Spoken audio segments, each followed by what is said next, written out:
actually bought an instrument from your dad. He did. He bought a banjo. Right in the very get-go, I probably was either like 8, 9, 10 years old, something like that. And my dad wanted to play banjo, but he never got into it. He didn't realize probably how hard that instrument is. It's way hard. And so he advertised it in Palo Alto paper for sale. And there's a knock at the door one night, and I go get the door, and, hey, Dad, there's some guy here who wants to buy the banjo named Jerry. Yeah. I didn't know who Jerry Garcia was, and I didn't have any concept that he was a great banjo player, which he was. The funniest thing for me is years later, him and I talked about it, and laughing like crazy, he said it was a real good banjo. Really? Yeah. So your dad let it go for free. It inspired him too. In other words, if anybody has that banjo out there, the Kreutzmann family is looking for it. It's only worth $15. That's what my dad got from Jerry. But the interest is, you know. Yeah, we're all this many years, I bet.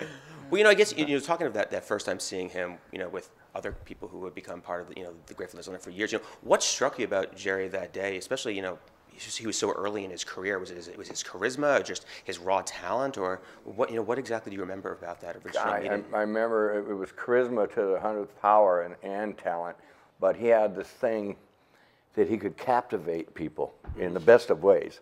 Not like a religious preacher yelling at people, this and fire and brimstone and whatever. He would captivate them in their hearts, from their hearts, right. And he got me that day. Yeah. I said that thing, and lo and behold, that's what happened. So. Yeah, and of course he could play like a monster. And he was missing this one part of his finger, right? He was like that. And people didn't even know he was missing a finger. He would hold the pick in there so tight. But now think about this. If you know about banjo playing, you got to do rolls on the strings. Yeah. But then you have 4 fingers, not him. He'd be doing the rolls just fine. So he's quite a guy. Well, and I guess in terms of early experiences, you also mentioned in the book that the first time you took LSD was with another member of that band, Robert Hunter. Mm-hmm. Can you talk a little bit about that first experience? It was tremendous. It was still one of my most favorite acid trips I've ever taken in my life, and it was the opening. It was the first time the door was opened. Yeah. And it was just a beautiful time. We watched the garbage men in the morning picking up garbage, going, "Oh, that's weird," trash compaction, or just this weird stuff, and everything's floating and melting around. And Hunter and I were just making jokes. Did you crazy. hug the tree that morning too? Yeah, when we get about halfway through the trip, how you come down a little bit and you can do some more things. And so I drove. That's when I like to drive. And I drove all around Portola Valley, which is up behind Stanford University. And we stopped in this redwood grove, and I got out, and I went over this big redwood tree, and I just hugged it. I said, "You're really alive. You're alive." I was really getting this thing for the first time. That made you one of the first tree huggers. See, when you get to be my age, you can have a lot of firsts. Did Hunter try to describe the experience to you before you tripped together? No, we actually smoked DMT a few days before that, and they were all kind of worried. Gee, should we let Billy have any DMT? I'm going, don't even worry about it. I'm going, come on. Because in those days, I'd try anything, and there weren't designer drugs then. It was either good acid or DMT, or once in a while weed. The weed wasn't around very much in those days. I'm glad it's around today, though. Yeah. I'm glad it's finding its own footing, its own purchase, and becoming legal in areas, especially the medical marijuana. It's a big deal. And you guys were just out at the Cannabis Cup, correct? What do you take away from that experience that you can remember? They were very generous. That's what I remember. And I had to leave a lot in my hotel room. And I get to the airport and I say, "I'm sorry, but I had to leave some cannabis on the chair in there. Probably a half a pound that it would give me over these 4 or 5 days. Ridiculous amount of indica, which was too sleepy for me." And they go, "Don't worry about it. It's coming out of our yin yang." This girl said, "We got so much coming around. Don't even worry about it." So that's a common thing in that hotel we were at, that people leave their stuff.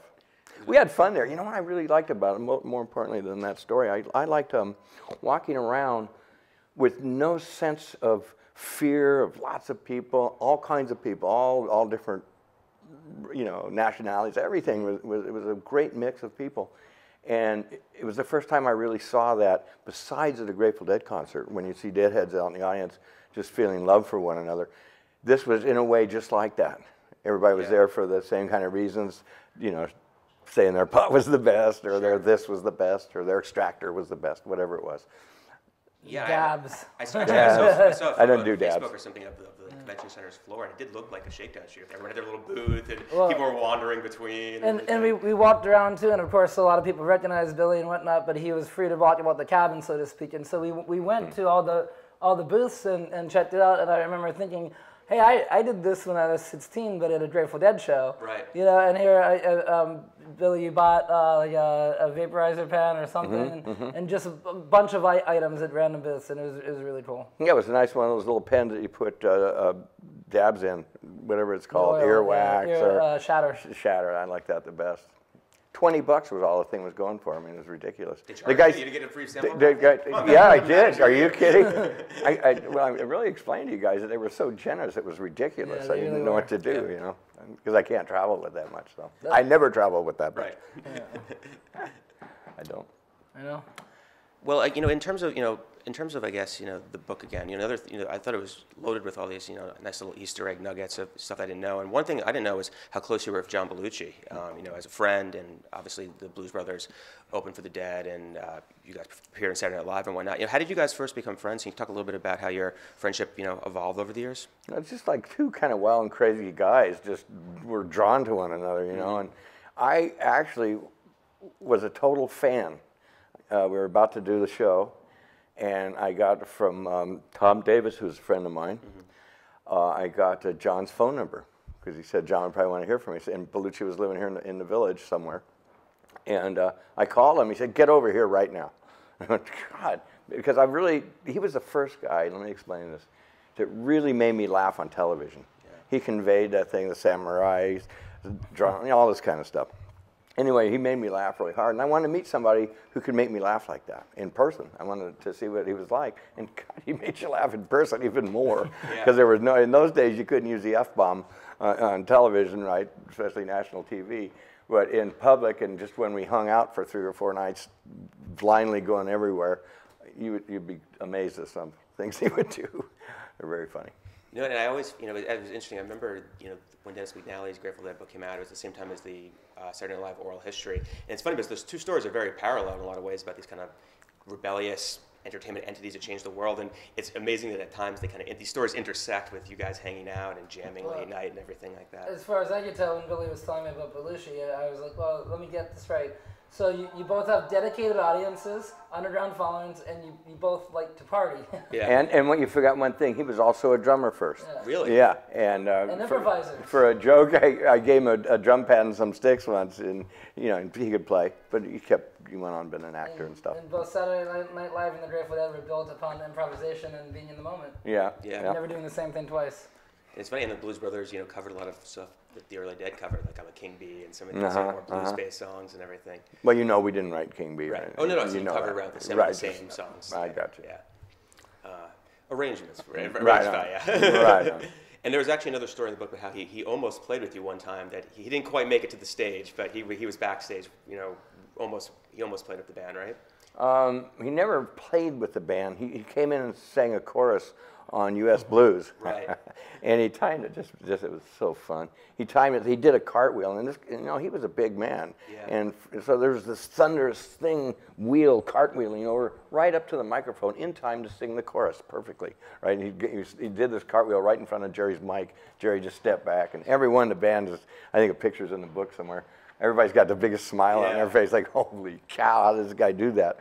You know, true performance. Barely. And the Blues Brothers opened for you guys a few times, I think. Yeah, that's right, at Carousel Ballroom. Yeah. There. Yeah, absolutely. You know, speaking of Pigpen, I think you had a really nice moment in the book where you described it as it was, you know, that it was Pigpen's house originally, and that all these other keyboardists were kind of guests over the years. Can you talk a little bit about the evolution of that seat in the band, which was really the seat that changed the most during the band's career, and each keyboardist brought their own little twist to both the music and kind of the whole ethos. That's everybody brought their own thing. Each of the players did, and the first fellow was, for me, one of the best we ever had, and Keith Gacho. Yeah. He the way he came into the band is a neat story.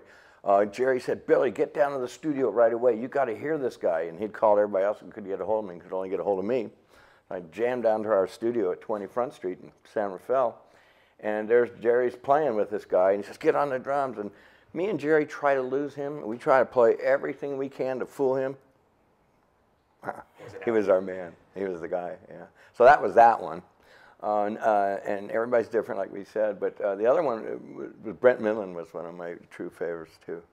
He gave it everything. And when our band was working in the '90s, early '90s, it was a hot band. Yeah. Everybody was hitting on it.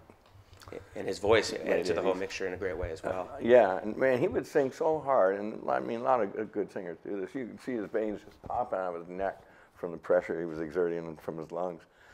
Pretty amazing. I like people like that on stage. I like people that close their eyes and they just get lost in the music. You know, they're not trying to have a look for the camera or anything. They're thinking about this, what they're hearing. That's my favorite.